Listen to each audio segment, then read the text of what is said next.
मुझे और मेरे छोटे भाई को अचानक दो सिस्टम मिले। एक था 100 गुना बड़ा करने वाला सिस्टम और दूसरा था 100 गुना छोटा करने वाला सिस्टम। मेरे छोटे भाई ने हंसते हुए 100 गुना छोटा करने वाला सिस्टम चुन लिया, जबकि मेरे पास सिर्फ बचा हुआ सिस्टम रह गया। लेकिन सिर्फ 3 दिन बाद ही बारिश वाली एपोकलिप्स आ गई। सभी लोग अपने अपने घरों में फंस गए और रिसोर्सेज सबसे बड़ी प्रॉब्लम बन गए। मैंने अपने बड़ा करने वाले सिस्टम की मदद से घर में मौजूद थोड़े से सामान को 100 गुना बड़ा किया, बहुत बचत करके इस्तेमाल किया और आखिरकार मैं और मेरा भाई इस मुश्किल समय से बच निकले। लेकिन बारिश खत्म होते ही मेरे छोटे भाई ने मुझे ऊंची बिल्डिंग से नीचे धक्का दे दिया। उसने गुस्से में कहा, अगर तुम मेरा बड़ा करने वाला सिस्टम नहीं छीनते तो मैं इसी सिस्टम से सामान बढ़ाकर लू दीदी और उनके पूरे परिवार को बचा लेता। भैया तुम हर मामले में अच्छे हो, बस बहुत सेल्फिश हो। फिर मुझे दोबारा जिंदगी जीने का मौका मिला। इस बार मेरा छोटा भाई मुझसे पहले बड़ा करने वाला सिस्टम चुन गया। तभी मुझे समझ आ गया कि उसे भी रिबर्थ मिला है। मैं मुस्कुरा दिया। मैंने छोटा करने वाले सिस्टम से 5 साल तक चलने वाला खाना छोटा कर लिया और खुद को भी छोटा कर लिया। इस तरह मैं सबकी नजरों से गायब हो गया। जब मैंने दोबारा आंखें खोली तो मैं उसी दिन वापस पहुंच चुका था जिस दिन हमें सिस्टम चुनना था। सिस्टम बोला, आप दोनों अपना अपना सिस्टम चुनिए। मेरे छोटे भाई ने तुरंत कहा, मुझे बड़ा करने वाला सिस्टम चाहिए। सिस्टम बोला, सिस्टम अब आपके साथ बाइंड हो चुका है। मेरा भाई खुशी से बोला, अब बड़ा करने वाला सिस्टम मेरा है। तभी मुझे पूरी तरह समझ आ गया कि मैं सच में रीबर्थ लेकर उसी दिन वापस आया हूँ जिस दिन हमने सिस्टम चुना था। चूंकि तुम्हें अपनी लू दीदी मुझसे ज्यादा प्यारी है और अपने उस भाई की भी कोई कदर नहीं जिसने तुम्हारी जान बचाई थी, इसलिए इस बार मैं तुम्हारी बिल्कुल मदद नहीं करूंगा। मैं छोटा करने वाला सिस्टम चुनता हूँ। सिस्टम बोला, ठीक है। सिस्टम बाइंड हो चुका है। मेरा छोटा भाई तुरंत अपने नए सिस्टम को टेस्ट करने लगा। उसने पास रखा एक छोटा कप 100 गुना बड़ा कर दिया। छोटा सा कप देखते ही देखते एक विशाल कप बन गया। वह खुशी से चिल्लाया, ये सच में बड़ा करने वाला सिस्टम है। उसे देखकर मुझे हंसी आ गई। यही वो छोटा भाई था जिसे बचाने के लिए मैंने पिछली जिंदगी में सब कुछ दांव पर लगा दिया था। पिछली जिंदगी में अचानक बारिश वाली एपोकलिप्स आई थी। सभी लोग अपने अपने घरों में फंस गए थे और खाने पीने का सामान बहुत कम था। लेकिन मेरे घर में कुछ डिब्बे इंस्टेंट नूडल्स और ब्रेड के पड़े थे। मैंने बड़ा करने वाले सिस्टम से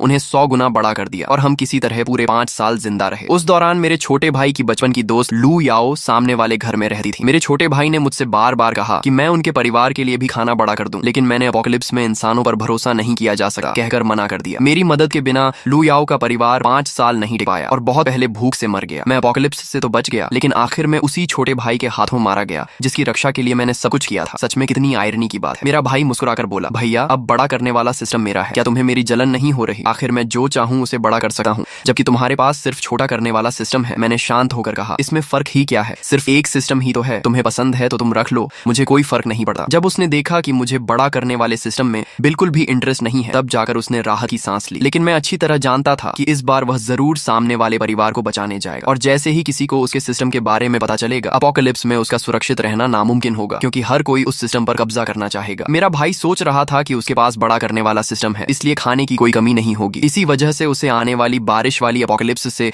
बिल्कुल भी डर नहीं था, बल्कि वह उसका इंतजार कर रहा था ताकि खाने की कमी होने पर वह हीरो बनकर लू याओ और उसके परिवार को बचा सके और लू याओ उससे प्यार करने लगे। मैं हमेशा यही समझता था कि उसे सिर्फ लू याओ पसंद है, लेकिन अब समझ आया कि वह पूरी तरह लव से था। मेरा भाई बोला, भैया अगर मैं लू याओ और उसके परिवार को बचा लूं तो क्या वह मुझसे प्यार करने लगेगी? मैंने जवाब दिया, नहीं, बिल्कुल नहीं। वह तुरंत बोला, ऐसा नहीं हो सकता, लू दीदी जरूर मुझसे प्यार करेंगी। फिर उसने पूछा, भैया सच सच बताओ, कहीं तुम्हें भी लू दीदी पसंद तो नहीं? लेकिन तुम उनसे 2 साल बड़े हो, इसलिए उनके बारे में सोचना भी मत। मैंने उसकी बात का कोई जवाब नहीं दिया। मैं सिर्फ अपना मोबाइल निकालकर उन चीजों की ऑनलाइन शॉपिंग करने लगा जिनकी मुझे जरूरत थी, क्योंकि मैं एक बार अपने ही छोटे भाई के हाथों मारा जा चुका था और अब वही गलती दूसरी बार कभी नहीं दोहराने वाला था। तभी मेरा भाई बोला, भैया क्या तुम्हारे पास कुछ पैसे हैं? मुझे कुछ लाख रुपए उधार दे दो, मुझे थोड़ा खाना खरीदना है। मैंने कहा, नहीं, मैंने अभी अभी एक नया फ्रिज खरीदा है और मेरे सारे पैसे खत्म हो चुके हैं। वह हैरानी से बोला, तुमने फ्रिज क्यों खरीदा? मैंने जवाब दिया, क्या हुआ, क्या मैं नया फ्रिज नहीं खरीद सकता? तुम इतना शौक क्यों हो रहे हो? वह जल्दी से बोला, नहीं नहीं, ऐसी बात नहीं है, मैं तो बस क्यूरियस था। फिर उसने पूछा, भैया मुझे याद है कि तुम्हारे कमरे में अभी भी थोड़ा खाना रखा हुआ था। मैंने कहा, वह सब मैं सोसाइटी में रहने वाले अकेले बुजुर्गों को दान कर चुका हूँ। आखिर उनकी जिंदगी भी आसान नहीं थी, लेकिन मुझे बिल्कुल उम्मीद नहीं थी कि दोबारा जिंदगी मिलने के बाद भी मेरा छोटा भाई न सिर्फ अपनी पसंद का बड़ा करने वाला सिस्टम हासिल कर लेगा, बल्कि मेरे आखिरी बचे हुए खाने का सामान भी दूसरों को दे देगा। साफ था कि वह मुझे भूख से मरवाना चाहता था। अगर मुझे रीबर्थ और सिस्टम न मिला होता तो इस बार की बारिश वाली एपोकलिप्स में मेरा बचना बिल्कुल नामुमकिन था। उसके चेहरे पर खिली मुस्कान देकर मेरे मन में उसके लिए नफरत और भी बढ़ गई। मुझे हमेशा लगता था कि मैंने अपने छोटे भाई के लिए हर जिम्मेदारी निभाई है। बचपन में हमारे माता पिता की मौत हो गई थी। बड़े भाई होने के नाते मैंने माँ बाप दोनों की जिम्मेदारी उठाई। मैंने बहुत छोटी उम्र में अपनी पढ़ाई छोड़ दी ताकि मेरा भाई पढ़ सके। उसके नंबर कभी अच्छे नहीं आए, लेकिन मैंने उसे कभी डांटा नहीं। उसके पॉकेट मनी हमेशा उसके हमउम्र बच्चों से कहीं ज्यादा होते थे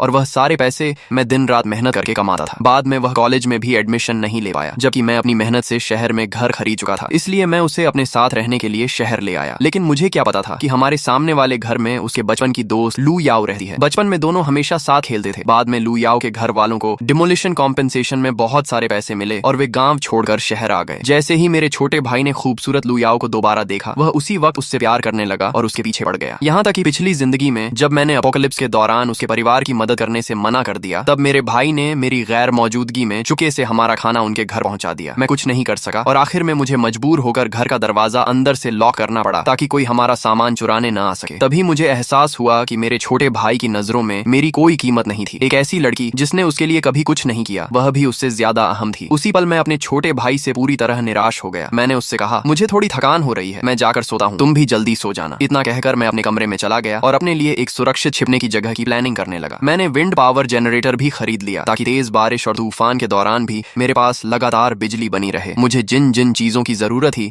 मैं सब पहले ही खरीद चुका था। अब मुझे सिर्फ सही समय का इंतजार करना था। दूसरी तरफ मेरा छोटा भाई अपने बड़े करने वाले सिस्टम पर इतना भरोसा कर रहा था कि उसे किसी बात की चिंता नहीं थी। उसने अपनी पॉकेट मनी से कुछ 100 रुपए का खाना खरीदा और चुपके से अपने कमरे में लॉक कर दिया, जैसे उसे डर हो कि मैं उसका सामान चुरा लूंगा। मैंने फैसला कर लिया कि अब इस घर में बिल्कुल नहीं रहूंगा, क्योंकि अगर मैं यहीं छिपा रहता तो देर सबेर वे मुझे ढूंढ ही लेते। इसलिए मैंने दूसरी जगह चुनी। जब मैं इस घर का रेनोवेशन करवा रहा था, तब मैंने अपनी ही डिजाइन से एक बहुत छोटा सीक्रेट रूम बनवाया था। इस जगह के बारे में मैंने आज तक अपने छोटे भाई को कभी नहीं बताया। वह कमरा सिर्फ एक छोटे टॉयलेट जितना था, लेकिन छोटा होने के बाद मेरे लिए वही सबसे सुरक्षित सेफ हाउस बनने वाला था। उस कमरे का डोर सिर्फ मेरे मोबाइल से कंट्रोल होता था, इसलिए मुझे बिल्कुल डर नहीं था कि मेरा भाई उसे ढूंढ लेगा, और अगर ढूंढ भी लिया तब भी वह उसे खोल नहीं पाएगा। इसके अलावा मैं कई किलोमीटर दूर एक सुनसान जमीन पर गया और अपने छोटे करने वाले सिस्टम से बहुत सारी मिट्टी छोटी करके साथ ले आया, ताकि बाद में उसी मिट्टी और सीड्स की मदद से मैं अपनी सब्जियां खुद उगा सकूं। मैंने कई पेड़ों को भी छोटा करके अपने साथ रख लिया। कुछ ही समय बाद मेरे ऑर्डर किए हुए सारे खाने का सामान, फर्नीचर और बाकी जरूरी चीजें पहुंच गई। उस समय बारिश वाली अपोकलिप्स आने में सिर्फ एक दिन बचा था। मैंने डिलीवरी एड्रेस अपने पुराने गांव वाले घर का रखा था। वह गांव बहुत पहले ही खाली हो चुका था और वहां अब कोई नहीं रहता था। मैंने उस घर में फर्नीचर, इलेक्ट्रिक अप्लायंसेज, खाना और तरह तरह का जरूरी सामान भर दिया। फिर आसपास कोई न होने पर मैंने अपने छोटे करने वाले सिस्टम से उन सभी चीजों को छोटा कर दिया और पहले से तैयार किए गए बॉक्सेस में भर लिया। आखिर में मैंने थोड़ा सोचा और अपने पुराने छोटे घर को भी छोटा करके अपने साथ ले आया। भले ही वह पुराना था, लेकिन थोड़ा रिपेयर करने के बाद आगे चलकर बहुत काम आने वाला था। रात गहरी होने पर मैं सारी चीजें लेकर वापस शहर आया और उन्हें अपने सीक्रेट रूम में जमा कर दिया। इन दिनों मेरा छोटा भाई बेहद एक्साइटेड था। उसे पूरा यकीन था कि उसने हर तरह की तैयारी कर ली है, इसलिए उसने मेरी गतिविधियों पर बिल्कुल ध्यान नहीं दिया। मैंने अपने सीक्रेट रूम में पहले से एयर फिल्टर सिस्टम लगा रखा था, इसलिए कई साल तक अंदर रहने पर भी ऑक्सीजन खत्म होने की कोई चिंता नहीं थी। मैंने 5 बड़ी पानी की बॉटल्स को छोटा नहीं किया, बल्कि उनका पानी एक छोटे टैंक में डाल दिया ताकि आगे वही मेरे पानी का सोर्स बने। कमरे में लाइट भी लगी हुई थी और उसका स्विच भी मैं अपने मोबाइल से कंट्रोल कर सकता था। पूरी रात मेहनत करने के बाद मेरा सीक्रेट रूम पूरी तरह बदल चुका था। मेरे सीक्रेट रूम के अंदर अब एक छोटा सा फार्म बन चुका था। बेहद छोटे छोटे चिक्स की आवाज मुश्किल से सुनाई देती थी और वे घास के बीच झुकर कीड़े ढूंढ रहे थे। फार्म के बाहर मेरा छोटा सा घर भी था, जिसके अंदर हर तरह के होम अप्लायंसेज मौजूद थे। अब आखिरकार मैं पूरी तरह निश्चिंत होकर बारिश वाली अपोकलिप्स का इंतजार कर सकता था। आखिरी आधे दिन में मेरा छोटा भाई फिर से लू याओ के घर चला गया। ऐसा लग रहा था कि लू याओ का परिवार उसे बिल्कुल पसंद नहीं करता, लेकिन उसे उनकी राय की कोई परवाह नहीं थी। वह सीधा लू याओ के कमरे में घुस गया। तभी लू याओ के माता पिता बातें करने लगे। सामने वाले घर का वो लड़का बिल्कुल बेशर्म है, इतनी उम्र हो गई फिर भी रोज हमारी बेटी के कमरे में घुसा रहता है। दूसरी औरत बोली, मुझे तो लगता है तुम्हें जल्द ही दामाद मिलने वाला है। इस पर लू याओ की माँ हंसते हुए बोली, दामाद? उसे तो कॉलेज तक में एडमिशन नहीं मिला, 20 साल से ऊपर का हो गया है, फिर भी कोई ढंग की जॉब नहीं है, हर दिन घर पर पड़ा रहता है और अपने बड़े भाई के पैसों पर जीता है। अपनी ऐसी हालत लेकर भी मेरी बेटी से शादी करने का सपना देखता है? बिल्कुल नहीं। मेरी बेटी खूबसूरत है, पढ़ी लिखी है और उसकी अच्छी जॉब है, वह उसके लायक ही नहीं है। मैंने उनकी बातें सुनी, लेकिन ऐसे दिखाया जैसे मैंने कुछ भी नहीं सुना। उस समय बारिश वाली अपोकलिप्स शुरू होने में सिर्फ 1 घंटा बचा था। मैंने अपने छोटे भाई को एक कॉल किया और कहा, कंपनी में कुछ जरूरी काम आ गया है, आज रात मैं ओवर टाइम करूंगा, इसलिए घर नहीं आऊंगा। उसने लापरवाही से जवाब दिया, ठीक है, मैं आज रात अकेला रह लूंगा। मुझे पहले से पता था कि वह मुझे सावधान रहने के लिए एक शब्द भी नहीं कहेगा। वैसे भी मैंने उसे सिर्फ इसलिए कॉल किया था ताकि उसे लगे कि मैं सच में घर छोड़कर चला गया हूँ। उसके बाद मैंने अपने मोबाइल से सीक्रेट रूम का डोर खोला, अंदर गया और दरवाजा बंद कर लिया। फिर मैंने एक बार फिर छोटा करने वाला सिस्टम इस्तेमाल किया, लेकिन इस बार मैंने किसी सामान को नहीं बल्कि खुद को छोटा किया। कुछ ही पल में मुझे चक्कर जैसा महसूस हुआ और मेरा शरीर पूरी तरह सिकुड़ गया। जो सीक्रेट रूम पहले बहुत छोटा लगा था, अब वहीं मुझे किसी बड़े हॉल जैसा दिखाई देने लगा। मैंने खुद को छोटा करने का रिस्क इसलिए लिया था क्योंकि पिछली जिंदगी में मैंने देखा था कि बड़े करने वाले सिस्टम से बड़ी की गई सारी चीजें बारिश खत्म होने के बाद अपने आप पहले जैसी हो गई थी। इसलिए मैंने अंदाजा लगाया कि छोटा करने वाले सिस्टम के साथ भी यही होगा। बारिश खत्म होने पर सिस्टम अपना असर खो देगा और सब कुछ फिर से अपनी असली साइज में लौट आएगा। अपने सामने हरी जमीन, पेड़, छोटा फार्म और छोटा घर देकर मेरे दिल को एक अलग ही सुकून मिला। अब मुझे बारिश की कोई चिंता नहीं थी। जब मेरा छोटा छोटा भाई घर पर नहीं था तब मैंने घर के अंदर और बाहर कॉरिडोर में इनविजिबल कैमरास लगा दिए थे ताकि मैं अपने मोबाइल से घर के अंदर बाहर होने वाली हर छोटी बड़ी हरकत देख सकूं। एक्स्ट्रा सेफ्टी के लिए मैंने लू याओ के घर के बाहर भी एक कैमरा लगा दिया। उन कैमरास की क्वालिटी इतनी अच्छी थी कि सिर्फ साफ वीडियो ही नहीं बल्कि हल्की से हल्की आवाज भी साफ सुनाई देती थी। सारी तैयारी पूरी करने के बाद मैंने मोबाइल अपनी पॉकेट में रखा, कंधे पर हो उठाई और अपनी जमीन की तरफ चला गया। मैंने पूरे ध्यान से खेत जोता, फिर उसमें सीड्स बोए, फर्टिलाइजर डाला और पानी दिया। इतने में छोटे छोटे चिक्स मेरे पैरों के पास आकर चोंच मारने लगे। मैंने उन्हें हल्के से हटाया और चिकन फीड का पैकेट खोलकर उन्हें खाना खिलाया। अपने मोबाइल से मुझे पता चला कि बाहर तेज बारिश शुरू हो चुकी है। ये बारिश रुकने वाली नहीं थी। सोशल मीडिया पर लोग लगातार शिकायत कर रहे थे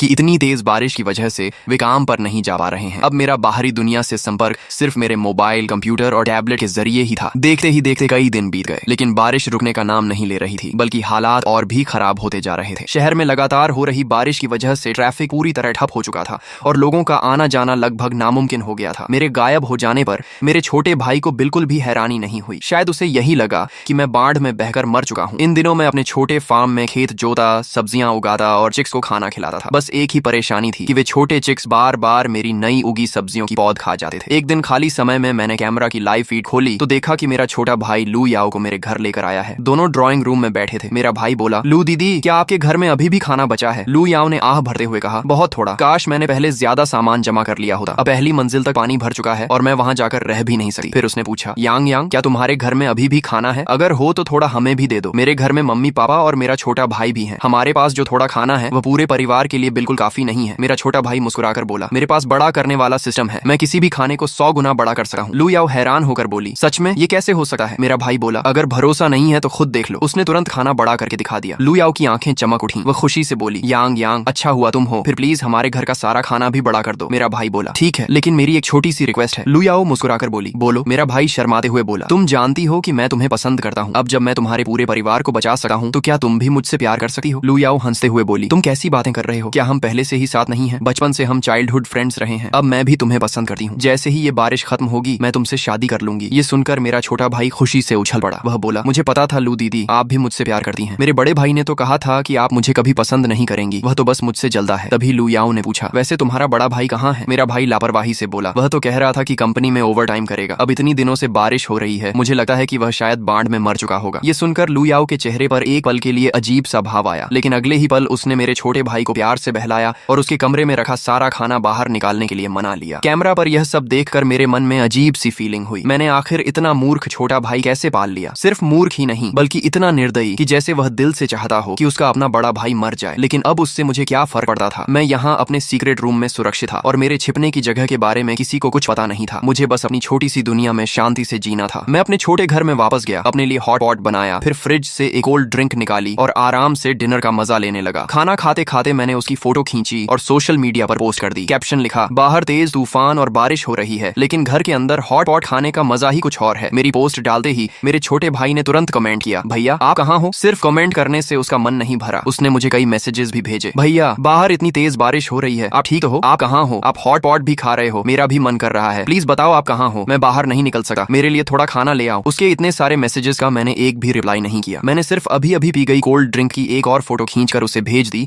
और कैप्शन लिखा, कोल्ड ड्रिंक भी बहुत स्वादिष्ट है और हॉट पॉट भी अभी तक गरम गरम है। ये देखते ही उसने तुरंत मुझे कॉल कर दिया। वह बेचैनी से बोला, भैया आप हॉट पॉट कैसे खा रहे हो? प्लीज मेरे लिए भी थोड़ा ले आओ, मैं कई दिनों से सिर्फ ब्रेड खाकर जी रहा हूँ। मैंने शांत आवाज में कहा, मैं अभी भी कंपनी में हूँ, ये हॉट पॉट कंपनी की तरफ से मिला है। बाहर बारिश इतनी ज्यादा है कि मैं घर वापस नहीं आ सका, तुम घर में जो भी है वही खा लो। वह तुरंत बोला, नहीं भैया, घर की ब्रेड बिल्कुल अच्छी नहीं लग रही, मेरा भी हॉट पॉट खाने का मन कर रहा है। वह आगे कुछ और कहना चाहता था, लेकिन मैंने बिना कुछ बोले कॉल काट दिया। फिर मैंने कैमरा की लाइव फीड खोली और देखा कि मेरा छोटा भाई गुस्से से अपने मोबाइल की तरफ घूर रहा था। उसके चेहरे पर अब उस मासूम और आज्ञाकारी छोटे भाई वाली कोई झलक नहीं बची थी। इतने सालों तक अच्छा बनने का उसका ड्रामा करना सच में आसान नहीं रहा होगा। मैंने आराम से अपना टैबलेट उठाया और ड्रामा देखना शुरू कर दिया। उसमें मैंने पहले से ही सैकड़ों नॉवेल्स, एनिमे और टीवी सीरीज डाउनलोड करके रखी थी ताकि बोरियत के दिनों में मेरा समय आसानी से कट जाए। खाना खाने और आराम करने के बाद मैं अपने बिस्तर पर लेट गया। कुछ देर बाद मैंने यूं ही मोबाइल उठाकर कैमरा ऐप खोली और व्यू बदलकर लू याओ के घर के बाहर लगे कैमरा पर पहुंच गया। अंदर से आवाज आ रही थी, यांग यांग तो कमाल का है, अब हमारे घर में खाने पीने की कोई कमी नहीं रहेगी। सच में हमारे हाथ खजाना लग गया। साफ था कि अब उनके पूरे परिवार को मेरे छोटे भाई के बड़े करने वाले सिस्टम के बारे में पता चल चुका था। मेरा छोटा भाई मुस्कुराकर बोला, आंटी आपकी मदद कर पाना ही मेरी सबसे बड़ी खुशी है। आखिर आगे चलकर हम सब एक ही परिवार बनने वाले हैं। ये सुनते ही कुछ पल के लिए वहाँ सन्नाटा छा गया। फिर लू याओ के माता पिता तुरंत मुस्कुराकर बोले, बिल्कुल सही कहा, अगर यांग यांग नहीं होता तो हमें इतना सारा खाना कहाँ मिलता। हमारी बेटी का तुम्हारे साथ होना तो तुम्हारी किस्मत है, हमें तो शुरू से ही तुम बहुत अच्छे लगते थे। इतनी तारीफ सुनकर मेरा छोटा भाई खुशी में पूरी तरह बहक गया और उसे कुछ भी समझ नहीं आ रहा था। मैंने ठंडी हंसी हंसते हुए कैमरा बंद कर दिया। लू याओ का परिवार कैसा है ये मैं उनसे कहीं ज्यादा अच्छी तरह जानता था। जब उनके घर को डिमोलिशन कॉम्पेंसेशन में बहुत सारे पैसे मिले थे,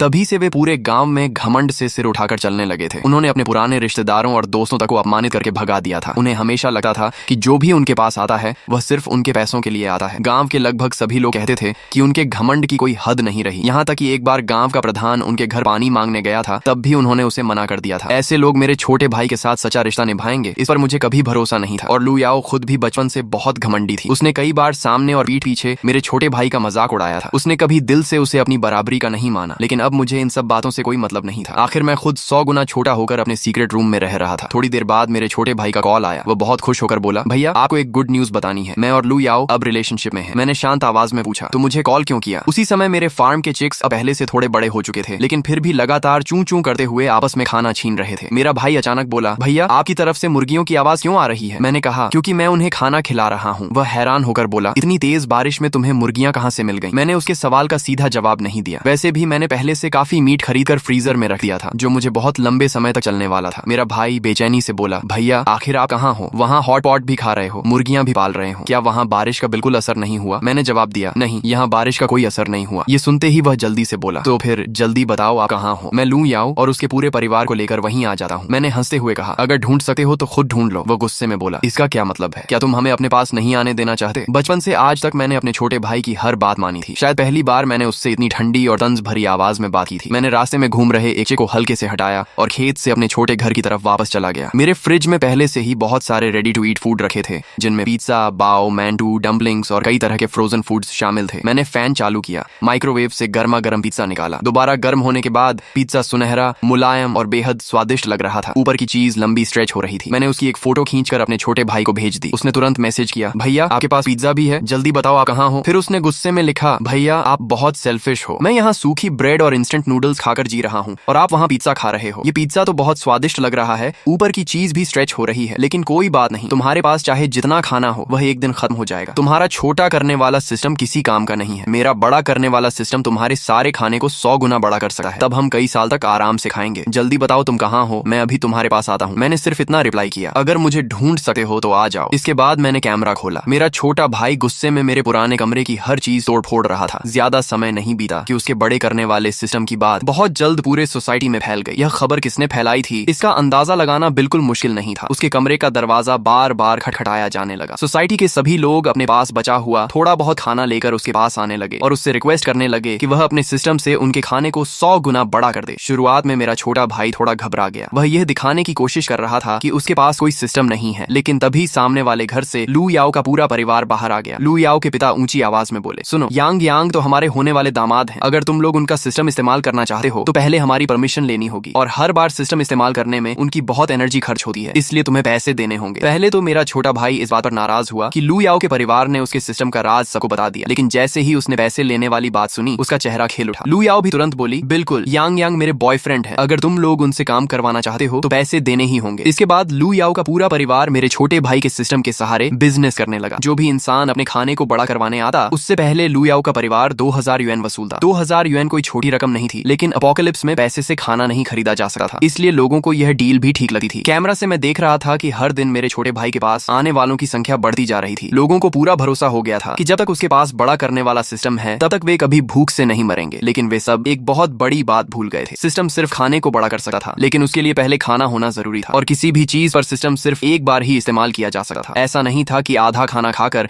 बाकी आधे को फिर से बड़ा कर दिया जाए और उसे अनंत बार बढ़ाते रहे। देखते ही देखते पूरे 3 साल गुजर गए। इन 3 सालों में सोसाइटी का एक भी इंसान भूख से नहीं मरा, क्योंकि सभी लोग मेरे छोटे भाई के सिस्टम पर निर्भर थे। धीरे धीरे सबने सावधानी छोड़ दी और बिना किसी चिंता के खाने पीने में लगे रहे। लेकिन तीसरे साल के आखिर में असली संकट शुरू हुआ। हर घर का खाना लगभग खत्म हो चुका था। अब बड़ा करने के बाद भी खाना सबके लिए काफी नहीं बचता था। रिसोर्सेज बहुत कम हो चुके थे और बड़ा करने वाला सिस्टम अब पहले जैसा फायदेमंद नहीं रहा। सोसाइटी में हर तरफ अफरा तफरी मच गई। लोग खाने के लिए आपस में लड़ने लगे। हर दिन झगड़े और मारपीट होने लगी। इस दौरान मेरा छोटा भाई पूरी तरह लू याओ के घर में जाकर रहने लगा था और खुद को उसी परिवार का हिस्सा मानने लगा था। कैमरा की रिकॉर्डिंग सुनते हुए मुझे पता चला कि लू याओ का परिवार भी समझ चुका था कि अब सिस्टम इस्तेमाल इस्तेमाल करवाने आने वाले लोग पहले से बहुत कम हो गए हैं, यानी अब इस बिजनेस से ज्यादा पैसे नहीं कमाए जा सकते। दूसरी तरफ मेरा छोटा भाई उनके घर में रह रहा था, उनका खाना खा रहा था और उन पर बोझ बन चुका था। इसीलिए पूरे परिवार ने मिलकर उसे घर से निकालने की प्लानिंग बनाई। सबसे पहले लू याओ ने उससे कहा, मैं अब तुमसे प्यार नहीं करती, हम दोनों का ब्रेकअप हो गया। ये सुनते ही मेरा छोटा भाई बुरी तरह टूट गया। वह रोता रहा, गिड़गिड़ाता रहा और उनसे चिपककर विनती करता रहा, लेकिन लू याओ के पूरे परिवार ने उसे धक्के मारकर घर से बाहर निकाल दिया। अपोकलिप्स में किसी को इस बात से फर्क नहीं पड़ता था कि कौन किससे प्यार करता है। हर इंसान सिर्फ अपने फायदे के बारे में सोच रहा था। मेरा छोटा भाई पूरे दिन उनके घर के बाहर बैठकर रोता और चिल्लाता रहा। एक दिन और एक रात बीतने के बाद वह शर्मिंदा होकर वापस मेरे घर लौटा, लेकिन तब तक लू याओ का परिवार मेरे घर का सारा सामान खाली कर चुका था। मेरे छोटे भाई ने जो खाना जमा किया था वह भी सब उनके घर पहुंच चुका था। अब मेरा घर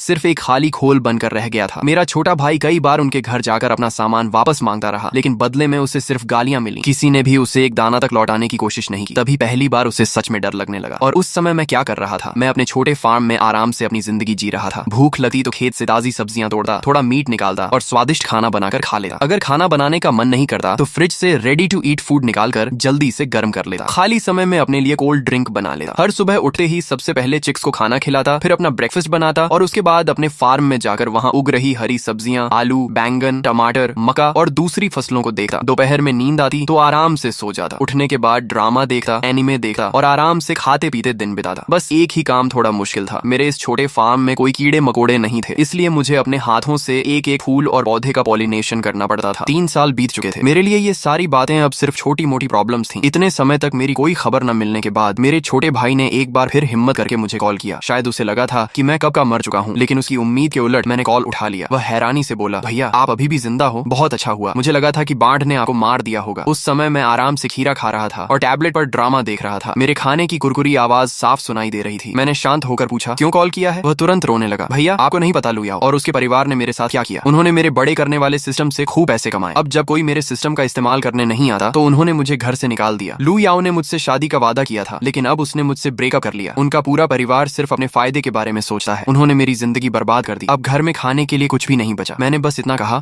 ठीक है, पता चल गया। वह घबरा कर बोला, भैया प्लीज मुझे अपने पास ले चलो। अगर खाना नहीं मिला तो मैं सच में भूख से मर जाऊंगा। क्या आप अपने इकलौते छोटे भाई को मरते हुए देख सकते हो? मैंने ठंडी आवाज में कहा, नहीं। वह चिल्लाकर बोला, भैया आपको मेरी बिल्कुल परवाह नहीं है। पहले वाले भैया तो ऐसे नहीं थे। क्या आपको भी रिबर्थ मिला है? मैंने बिना छिपाए जवाब दिया, हाँ मिला है। तो वह गुस्से में बोला, अगर आपको भी रिबर्थ मिला था तो आपने मुझे पहले क्यों नहीं बताया? आपको भी पता था कि लू याओ और उसका परिवार कैसे लोग हैं। आप इतने सेल्फिश कैसे हो सकते हो? मैंने उसकी बातों का कोई जवाब नहीं दिया। मैंने सिर्फ अपने फार्म का एक वीडियो बनाया। उसमें मेरी सब्जियां और फल हरे भरे लहलहा रहे थे। चिक्स पूरे फार्म में दौड़ रहे थे। मेरा छोटा घर बेहद आरामदायक लग रहा था। फ्रिज खाने और स्नैक्स से भरा हुआ था। ऐसा लग ही नहीं रहा था कि बाहर दुनिया में 3 साल से एपोकलिप्स चल रही है। वह जगह किसी दूसरी दुनिया जैसी दिखाई दे रही थी। जैसे ही मैंने वीडियो उसे भेजा वह गुस्से से पागल हो गया। वह चिल्लाया, आप इतने सेल्फिश कैसे हो सकते हो? आपको पता भी है मैं कितनी बुरी हालत में हूँ। जल्दी आकर मुझे यहाँ से ले जाओ। मैंने ठंडे स्वर में कहा, सेल्फिश? पिछली जिंदगी में जब तुमने मुझे बिल्डिंग से नीचे धक्का दिया था तब क्या तुम सेल्फिश नहीं थे? इस बार तुम्हें भी रीबर्थ मिला था। तुम्हें पहले से पता था कि एपोकलिप्स आने वाली है, लेकिन तुमने भी मुझे कभी नहीं बताया। फिर अब मुझे सेल्फिश कहने का हक तुम्हें किसने दिया? मेरे छोटे भाई ने हमेशा मेरी हर मदद को अपना हक समझा, लेकिन उसने कभी यह नहीं सोचा कि उसे भी मेरे लिए कुछ करना चाहिए। मैं कोई संत नहीं था। जब तुमने मुझे कभी अपना परिवार नहीं माना तो अब मुझे भी तुम्हें बचाने की कोई जरूरत नहीं है। वह रोते हुए बोला, भैया मुझसे बहुत बड़ी गलती हो गई। मैं लू याओ के प्यार में अंधा हो गया था। आप मुझे ऐसे मत छोड़ो। मैं आपका इकलौता छोटा भाई हूँ। अगर मैं भूख से मर गया तो आपका कोई परिवार नहीं बचेगा। मैंने बिना किसी भावना के कहा, तुम मर जाओ, उससे मुझे क्या फर्क पड़ता है। इतना कहकर मैंने कॉल काट दिया। मैं आसानी से अंदाजा लगा सकता था कि दूसरी तरफ वह कितना गुस्से और बेबसी में तड़प रहा होगा। कैमरा की लाइव फीड में मैं रोज देखता था कि वह पूरे दिन घर के अंदर पागलों की तरह सामान तोड़ता रहता था। खासकर मेरे पुराने बेडरूम में उसने लगभग हर चीज तोड़ डाली थी, लेकिन सामान तोड़ने से भूख नहीं मिटी। चाहे वह जितना भी गुस्सा निकाल ले, उससे उसे एक निवाला भी नहीं मिलने वाला था। एक दिन मैंने देखा कि वह कुछ ब्रेड लेकर घर लौटा। बाहर लगे कैमरा से पता चला कि उसने वह ब्रेड लू याओ के घर से चुराई थी। उस समय लू याओ का पूरा परिवार बाहर गया हुआ था। घर में सिर्फ उसका 6 साल का छोटा भाई था। मेरे छोटे भाई ने उसे बहलाकर दरवाजा खुलवाया और फिर उनके घर का सारा खाना चुराकर भाग गया। कैमरा में यह सीन देखकर मैं जोर से हंस पड़ा। सच में एक चोर दूसरे चोर को काट रहा था। इससे मजेदार तमाशा और क्या हो सकता था। जैसा मैंने सोचा था वैसा ही हुआ। जब लू याओ का परिवार वापस आया और देखा कि उनका सारा खाना गायब है तो वे आग बबूला हो गए। वे मेरे घर के दरवाजे पर लाते मारने लगे, गालियां देने लगे और जोर जोर से चिल्लाने लगे। लेकिन मेरा छोटा भाई फिर से कछुए की तरह घर के अंदर छिपा बैठा रहा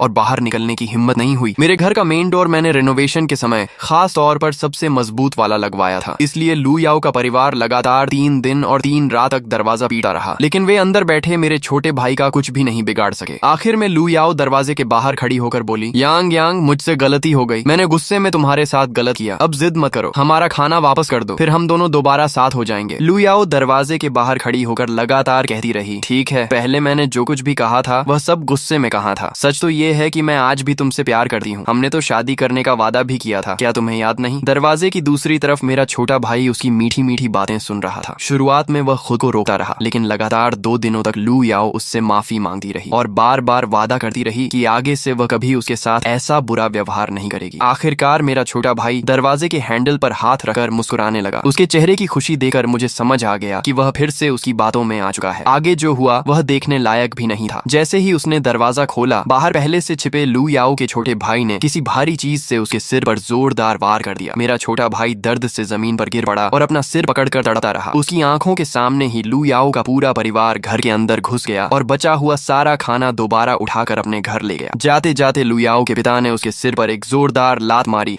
और गुस्से से बोले, हमारी बेटी के पीछे घूमने वाले निकम्मे, तू हमारी बेटी से शादी करेगा? कभी नहीं, ऊपर से तू इतना घटिया निकला कि हमारा ही खाना चुरा लिया। मेरा छोटा भाई दर्द से चिल्लाया, वो खाना मेरा था, लेकिन लू याओ ने भी उसे एक लात मारकर रास्ते से हटाया और पूरा सामान अपने घर ले गई। जाते जाते उसने थूक कर कहा, तुमसे मिलना मेरी जिंदगी की सबसे बड़ी बदकिस्मती थी। मेरा छोटा भाई लगातार 2 दिन तक घर के दरवाजे पर पड़ा रहा। बड़ी मुश्किल से जब उसमें थोड़ी ताकत वापस आई तो वह उठकर दरवाजे के पास घुटनों में सिर देकर बहुत देर तक रोता रहा। अब उसके पास बड़ा करने वाला सिस्टम तो था, लेकिन उसका कोई मतलब नहीं रह गया था, क्योंकि उसके पास बड़ा करने के लिए एक दाना भी नहीं बचा था। जब वह पूरी तरह टूट गया तब उसने मुझे फिर से कॉल किया। वह रोते हुए बोला, भैया, लोगों ने मुझे बहुत मारा है, मेरे पूरे शरीर में बहुत दर्द हो रहा है, प्लीज आकर मुझे बचा लो, मुझे बहुत भूख भी लगी है, लगता है मेरी हड्डियां भी टूट गई हैं। अगर ये पिछली जिंदगी वाला मैं होता तो उसके दर्द से मेरा दिल टूट जाता और मैं चाहता कि उसका सारा दर्द खुद सह लूं, लेकिन अब उसकी रोने की आवाज सुनकर भी मेरे मन में कोई भावना नहीं उठी। मैंने सिर्फ इतना कहा, तुम इसके हकदार हो, और कॉल काट दिया। इसके बाद मैं आराम से अपने फार्म में जाकर मक्का तोड़ने लगा। समय धीरे धीरे बीतता गया। मेरा छोटा भाई घर के बाहर पड़ा पड़ा दिन ब दिन दुबला होता गया। इस दौरान सोसाइटी के कई लोग उसके पास आते और जबरदस्ती उससे अपने खाने को बड़ा करवाते। वह मना करता, लेकिन 2-4 थप्पड़ खाने के बाद मजबूर होकर सिस्टम इस्तेमाल करता। आखिरकार उसकी जिंदगी का आखिरी दिन भी आ गया। वह घिसटा हुआ लू याओ के घर के दरवाजे तक पहुंचा। वहीं सिर एक तरफ झुक गया और उसने हमेशा के लिए दम तोड़ दिया। जब लू याओ ने दरवाजा खोला और उसकी लाश देखी तो उसने घिन से उसे एक लात मारकर किनारे कर दिया, जैसे उसकी मौत से उसे कोई फर्क ही नहीं पड़ा हो। इसके बाद 2 और साल गुजर गए। बारिश का पानी नीचे की कई मंजिलों तक भर चुका था, लेकिन जैसा मैंने पिछली जिंदगी में अंदाजा लगाया था, हमारी मंजिल तक पानी कभी नहीं पहुंचा। बारिश खत्म होने से कुछ महीने पहले लू याओ के पूरे परिवार का अंत हो गया। सोसाइटी में उनकी बदनामी पहले से ही थी, ऊपर से उन्होंने मेरे छोटे भाई के सिस्टम से बहुत पैसा कमाया था, इसलिए बहुत से लोग पहले ही उनसे नफरत करने लगे थे। बारिश खत्म होने के आखिरी महीनों में हर घर का खाना लगभग खत्म हो चुका था। तभी किसी ने सोसाइटी ग्रुप में मैसेज भेज दिया कि लू याओ के घर में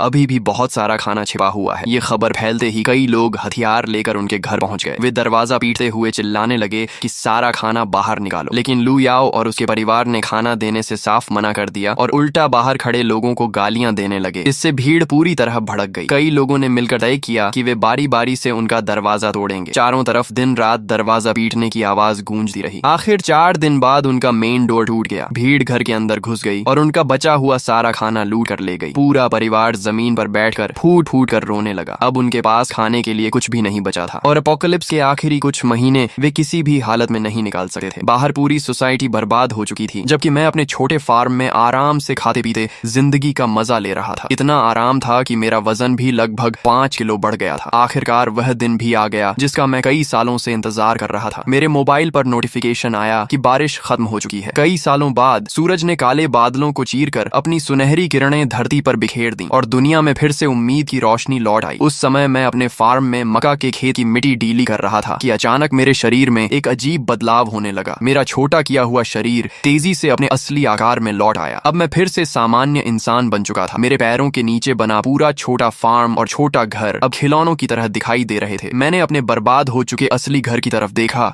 और हैरान रह गया। सिर्फ मेरा शरीर ही अपने असली आकार में लौटा था। बाकी फार्म, घर और सारी छोटी की गई चीजें अब भी उसी छोटे आकार में थीं। शायद बड़ा करने वाले और छोटा करने वाले सिस्टम के नियम अलग अलग थे। आखिर सिस्टम जैसी रहस्यमयी चीज को पूरी तरह समझ पाना आसान नहीं था। मैं फ्लोर टू सीलिंग विंडो के पास खड़ा होकर बाहर देखने लगा। कई साल बाद मौत से बच निकले लोग एक एक करके अपने घरों से बाहर निकल रहे थे। दोस्तों, यहीं पर हमारी आज की कहानी पूरी तरह खत्म होती है। अगर आपको यह स्टोरी पसंद आई हो तो वीडियो को लाइक करें, चैनल को सब्सक्राइब सब्सक्राइब करें और बेल आइकॉन जरूर दबा दें ताकि ऐसी ही शानदार मैनहवा और स्टोरी रिकैप्स सबसे पहले आपको मिलती रहे। इस कहानी के बारे में अपनी राय नीचे कमेंट में जरूर बताइए। देखने के लिए आपका बहुत बहुत धन्यवाद। फिर मिलेंगे अगली नई और शानदार कहानी के साथ। तब तक अपना ख्याल रखिए।